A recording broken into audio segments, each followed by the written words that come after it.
Oh,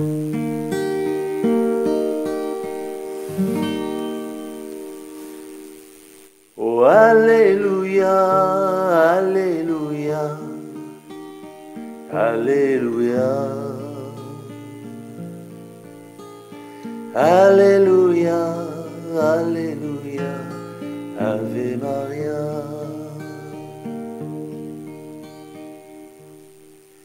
O Ave Maria, gratia plena, Dominus tecum.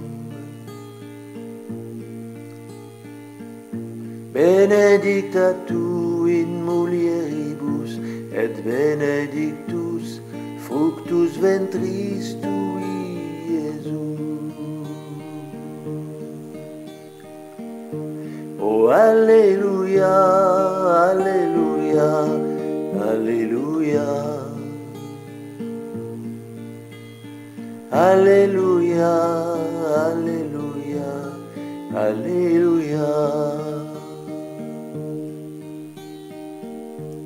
Sancta Maria, Mater Dei, ora pro nobis peccatoribus nunc et in hora mortis nostrae. Ave Maria, Ave Maria, gratia plena.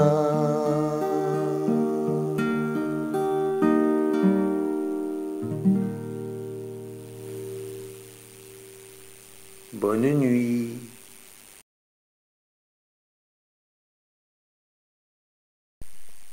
Au nom de l'amour du Père, de la paix du Fils et de la joie du Saint-Esprit, ainsi soit-il.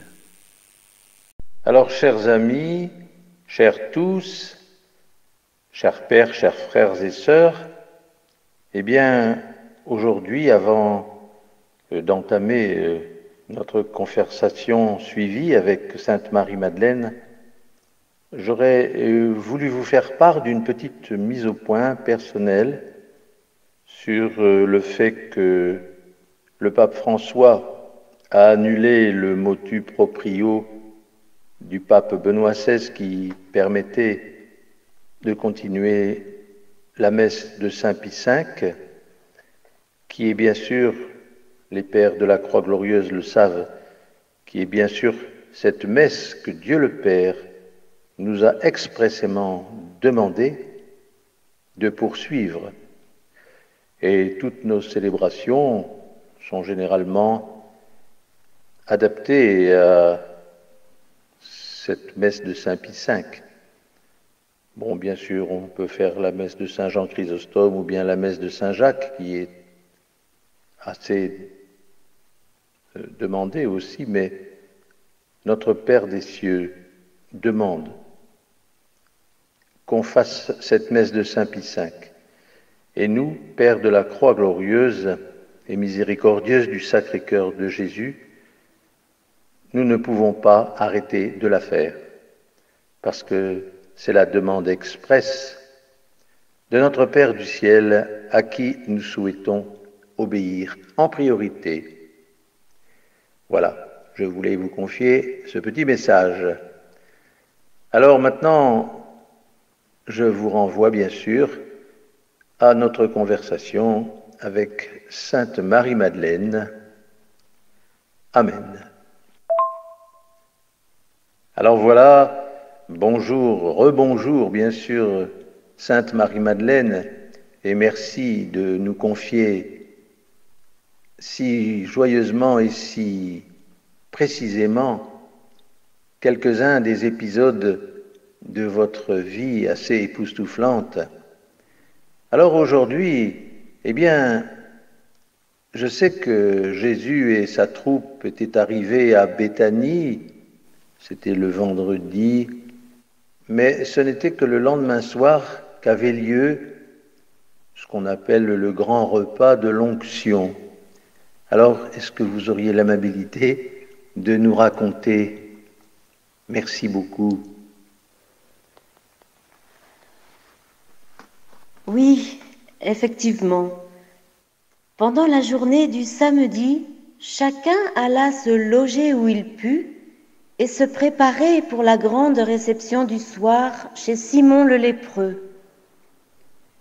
Marie, la mère du Seigneur, arriva chez nous dans l'après-midi. Elle avait apporté la belle et longue tunique blanche qu'elle avait tissée pour son fils. Elle l'a remis au Rabouni pour qu'il la revêtît à l'occasion de cet important dîner.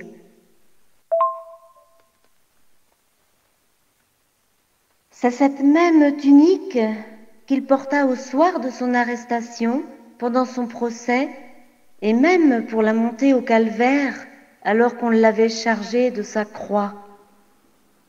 On la lui enleva seulement quelques instants avant la crucifixion. Comme elle était sans couture, les soldats la jouèrent au dé.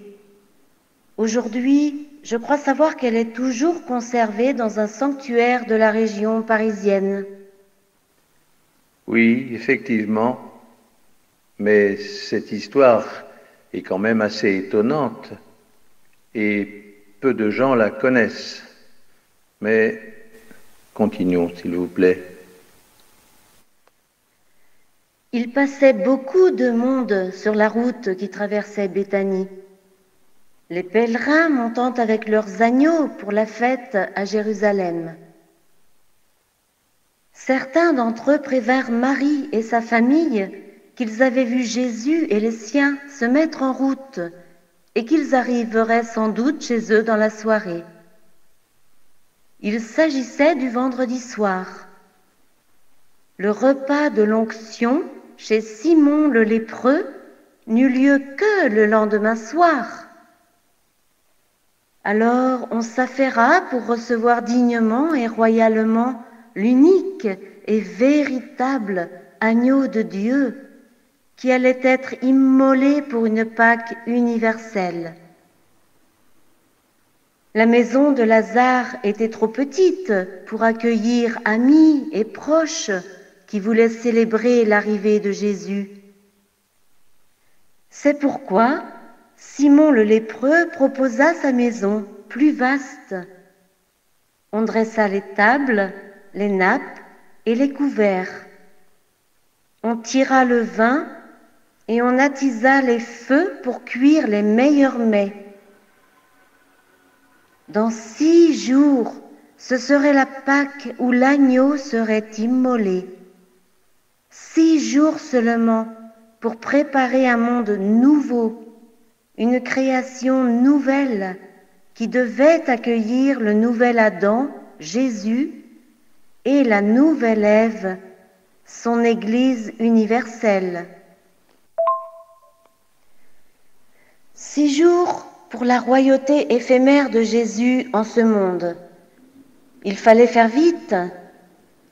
Marthe alla aider à la cuisine alors que je m'inquiétais de trouver ce flacon en albâtre contenant du parfum de nard pur que l'on conservait dans ma famille pour préparer les onctions hospitalières et funéraires. Tout désormais était prêt. Nous étions le samedi soir. À la tombée de la nuit, Jésus arriva chez Simon, accompagné de sa mère, des autres femmes et de tous les apôtres. La fatigue et l'inquiétude se lisaient sur les visages. Ils n'étaient ni tristes ni joyeux et paraissaient déterminés. Un éclair illuminait même ses yeux et un léger sourire se dessina sur ses lèvres lorsqu'il m'aperçut, parée comme une reine. Il comprit qu'en plus de sa mère, il aurait en moi la plus fidèle des collaboratrices dans l'œuvre qui l'attendait. Lazare, bien sûr, était là parmi les convives. On l'entourait et on le pressait de toutes parts. Simon l'avait mis à une place d'honneur, ainsi que son ami Jésus. Tout le monde s'installa et commença à manger. Malgré cet air de fête donné par la décoration de la salle et de la table, l'atmosphère était plutôt grave. Il n'y avait pas d'éclat de voix ni de rire comme à l'accoutumée dans ces grands repas. Les visages étaient sérieux et certains étaient même tristes et inquiets. Bien sûr, on était heureux de se retrouver tous ensemble, d'accueillir Jésus et de célébrer la résurrection de Lazare. Mais il planait comme une incertitude et une attente. Chacun sentait qu'il allait se passer quelque chose. Chacun savait que Jésus avait décidé d'entrer à Jérusalem pour la Pâque. Pas très loin de là, dans la ville sainte, tout un dispositif avait déjà été mis en place pour l'arrêter, le condamner et le tuer. Demain, Jésus allait partir pour accomplir son destin. Que se passerait-il alors? Personne n'osait y penser et en parler. On faisait confiance au Maître et on le suivrait, même s'il fallait mourir avec lui. Pourtant, parmi les apôtres et les amis, chacun espérait secrètement qu'il y aurait un renversement de situation et que tous verraient se manifester en Jésus la gloire de Dieu. Seul Jean, la mère du Seigneur, et moi-même savions pertinemment qu'il allait mourir. Nous savions qu'il en était ainsi et que selon la volonté du Père, il fallait qu'il meure pour vaincre à jamais la mort et racheter le monde entier. Mais il ressusciterait le 3e jour, comme il l'avait annoncé. Il ressusciterait, nouvel Adam, premier-né d'une création nouvelle et d'un monde nouveau.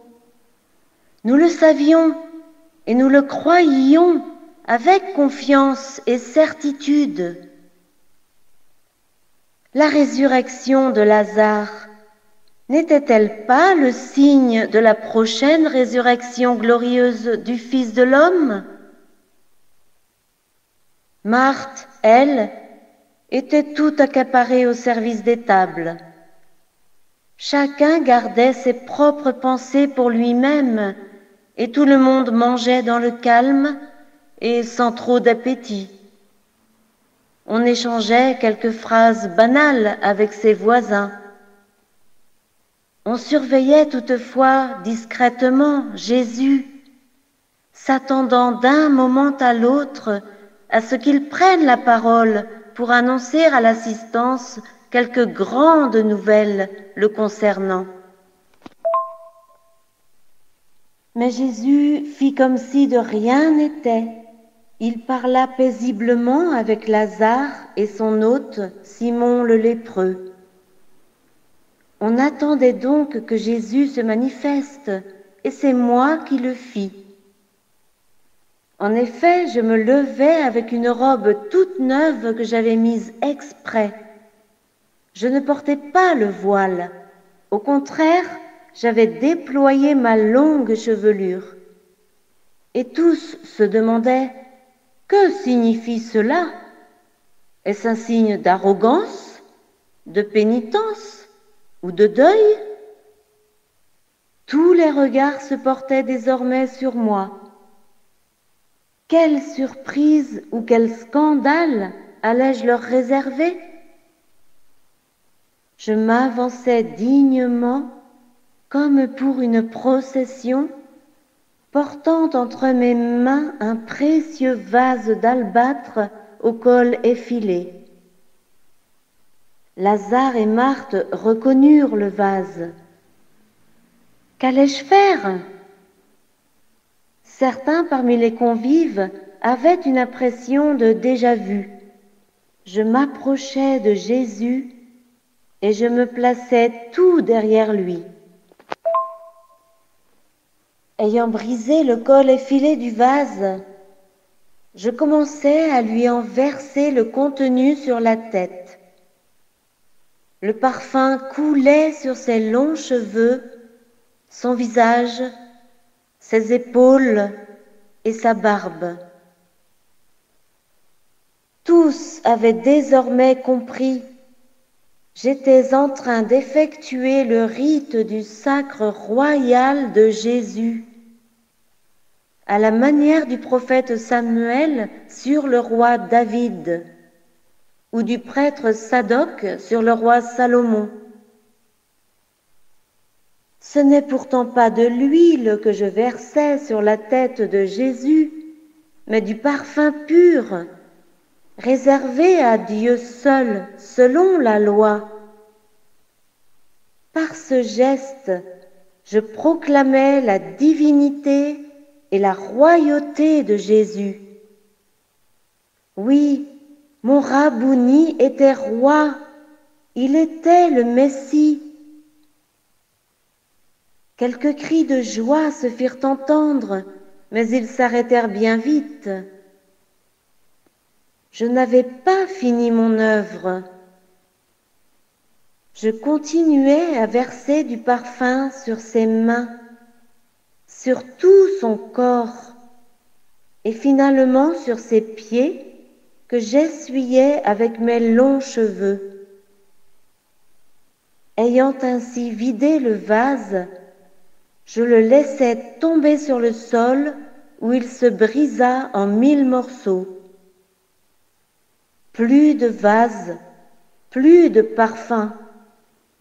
Tout était fini, car désormais les temps étaient accomplis. Jésus était roi, il était Dieu, et il allait se livrer en sacrifice pour mettre un terme au monde ancien, monde de ténèbres qui s'en allait.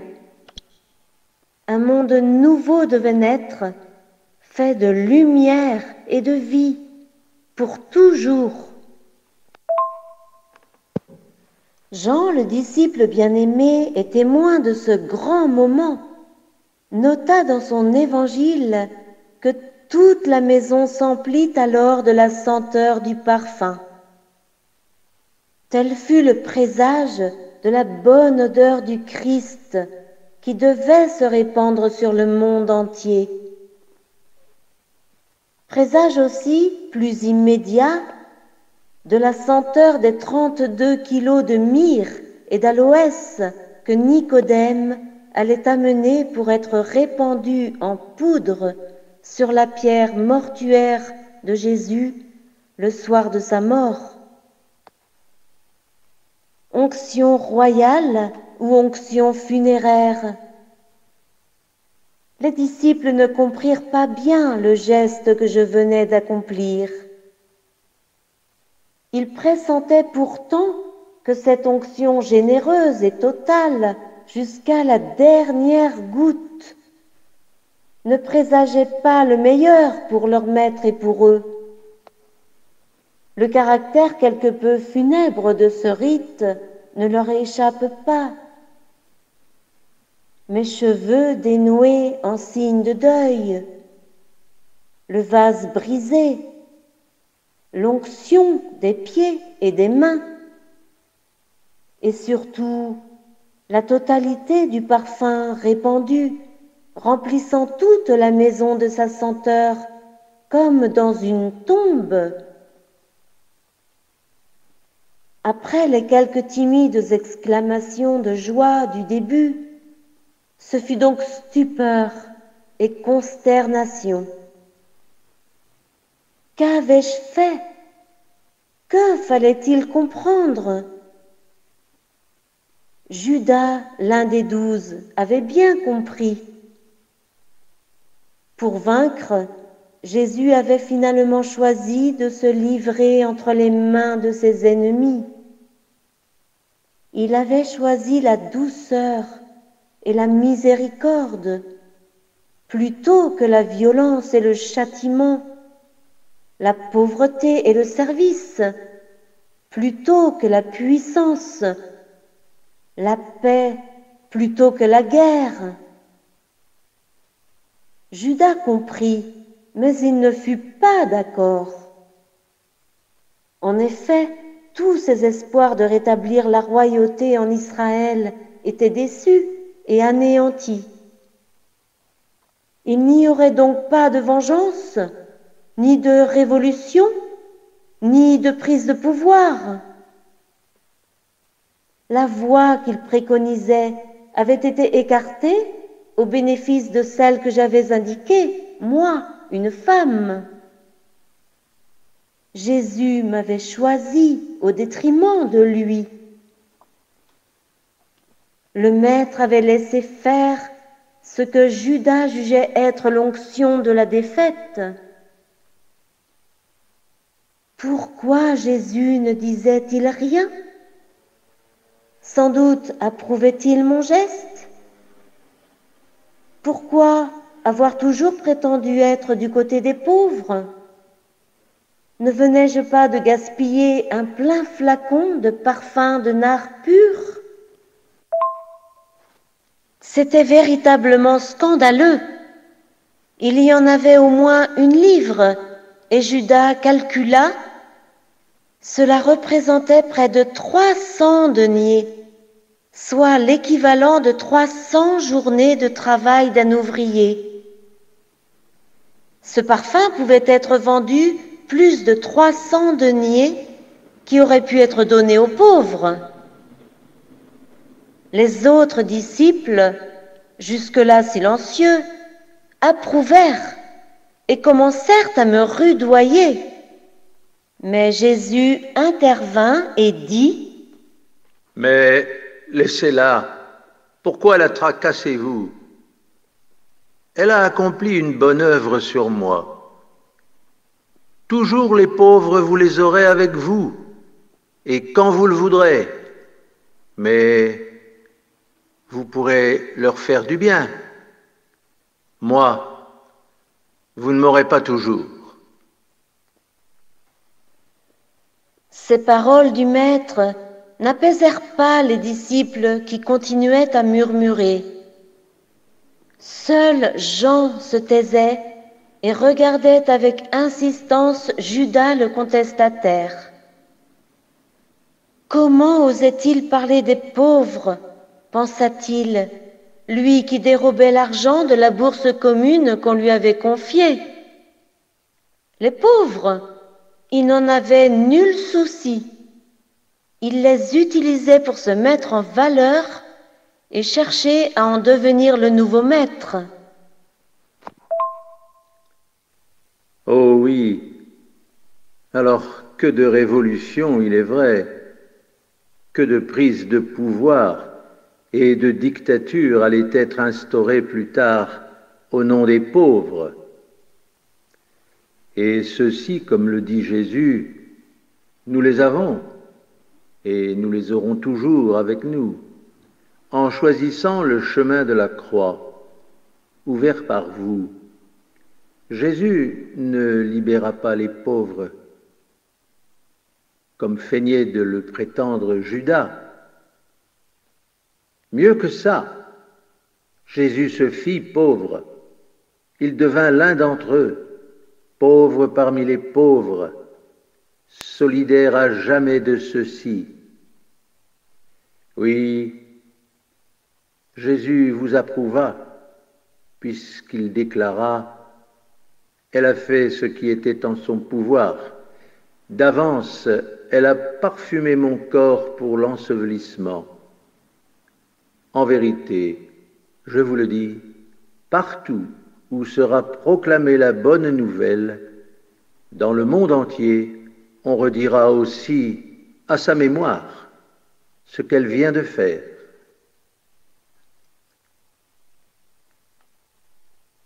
Amen. Voilà donc, chère Marie-Madeleine, le point final du 4e récit, avec cette onction royale que vous fîtes sur votre rabouni. Avez-vous encore quelque chose à ajouter? Non, je n'ai rien à ajouter. Alors merci pour cet entretien, et si vous le voulez bien, eh bien je vous dis à demain. Amen.